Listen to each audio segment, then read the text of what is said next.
I'm Bob Prichard, and I am the professor of American Church History and an instructor in liturgy.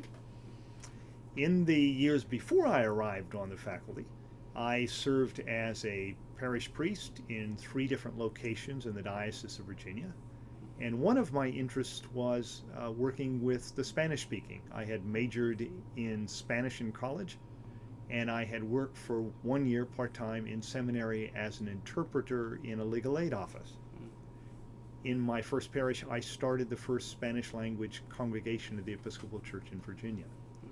And in subsequent years, both before and after I joined the faculty, I've had a role in the starting of 2 other congregations, served as interim vicar of a congregation for a year, and have continued that interest in the Spanish language. Well, I started out the year in January of this year, 2014, visiting the Dominican Republic, and that was not strictly part of my sabbatical, but it was a nice way to begin. I go every other year with a group of VTS students who are interested in learning about the Spanish language, about the Dominican Republic, about Latin American culture.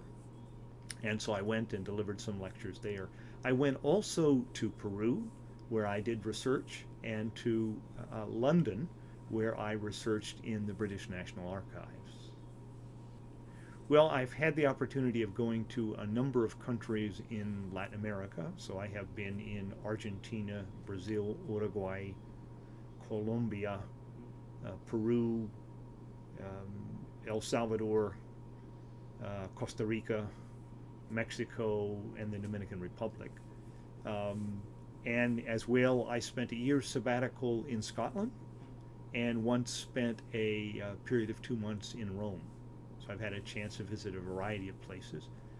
I think I'm interested as I go places to see various different expressions of the Episcopal Anglican faith as people respond to different cultures in different places. I've met interesting people, teachers, parish priests, a whole variety of interesting people in the places I've been.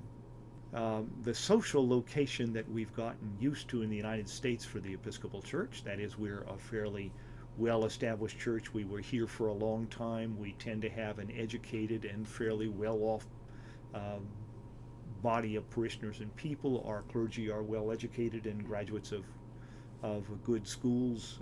We have a set of long-standing seminaries.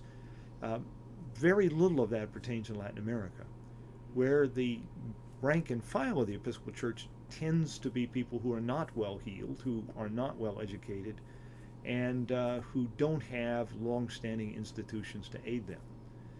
There is often a remainder of a small expatriate community of British or American people who do come often from well-educated backgrounds, but most of the parishioners don't come from that background. And so it is kind of interesting to find a church which can't assume many of the things that we can assume in the United States, and yet in some places is growing and is thriving and is doing very well.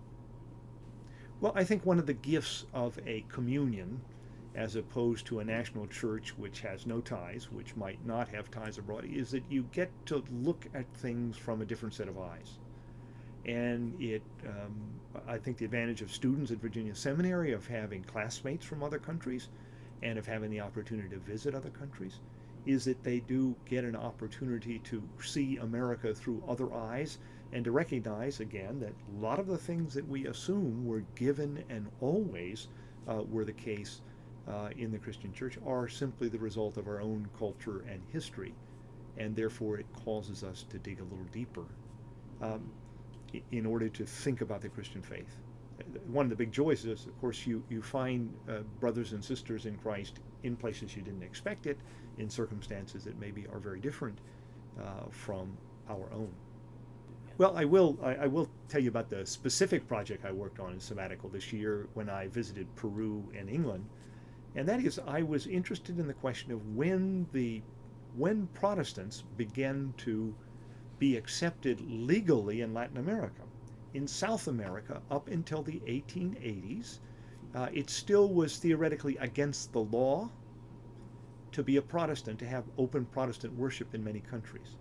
So the reason I went to Peru was I went to visit the community in which the last Protestant was put in jail for preaching the gospel in a country which did not accept Protestants at that point. And I looked at the National University, I went to the archives, I went to see the National Library in Peru, and then I went to England to look at the treaties that the British had signed with Peru and other Latin American countries and what they said about the exercise of religion.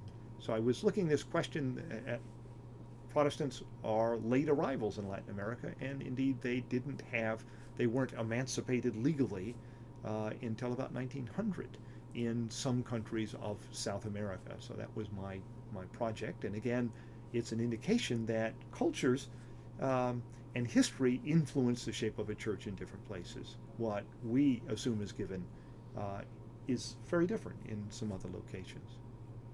I'm working on a book. I hope to have a book that will come out in the end on that particular moment in church history. On my sabbatical, I also worked on my history of the Episcopal Church, which is now appears this month in a third edition. And one of the things that I did as I added 100 pages to it and rewrote it was, again, to try to pay more attention to the way the church in the United States was affected, the Episcopal Church, by the Anglican Communion more widely outside of the U.S. So there's more information about our relationship to other parts of the Anglican